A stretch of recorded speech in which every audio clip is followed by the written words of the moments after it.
Graça e paz, irmãos. Deus tem uma palavra para as nossas vidas, né, neste momento. Amém?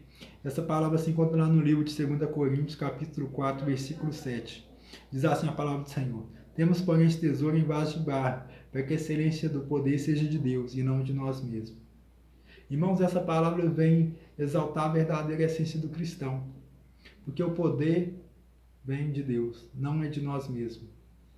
E o vaso de barro, antes deles vir assim um vaso, ele era simplesmente um barro. E um barro não tem valor algum. Ele não tem valor algum antes de passar pela mão do Criador, antes de ganhar um propósito. E até ele ganhar esse propósito, ele foi amassado, batido, cortado, riscado. E quando ele começou a ganhar a forma, começou a ganhar um contorno, ele é passado pelo fogo. E logo após ele passar pelo fogo, aí que inicia ainda mais o seu propósito.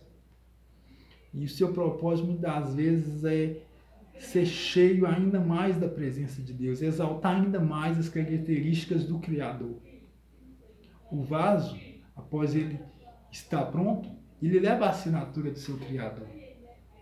E ele deve refletir a imagem do Criador. E assim deve ser o cristão. Porque a glória não vem de nós, mas vem de Deus. Porque assim como o vaso de barro, nós não temos valor algum, se não for a misericórdia de Deus nas nossas vidas. E é Deus que cura, é Deus que liberta, é Deus que salva.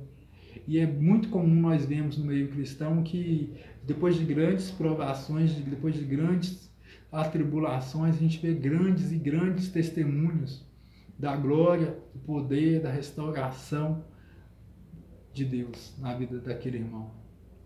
E que possamos, irmão, nos submetermos ao trabalho, o mesmo trabalho qual o barro foi submetido para ganhar forma, para conseguir exercer o seu propósito com perfeição.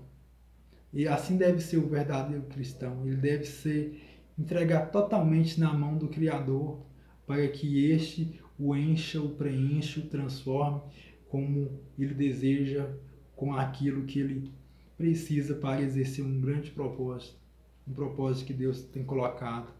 Porque antes da gente nascer, Deus estabeleceu um propósito para cada um de nós. A gente não nasceu e Deus falou: ei, vou dar um propósito, mas se nós nascemos debaixo de um propósito, e o propósito de Deus é maravilhoso, irmãos. Depois da provação, depois do fogo, depois de toda a transformação, nós olharemos para trás e diremos: até aqui o Senhor nos ajudou, até aqui o Senhor nos abençoou. Então guarde essa palavra para a tua vida, hoje e todo sempre. Amém? Despeça a todos na paz de Cristo. Glória a Deus.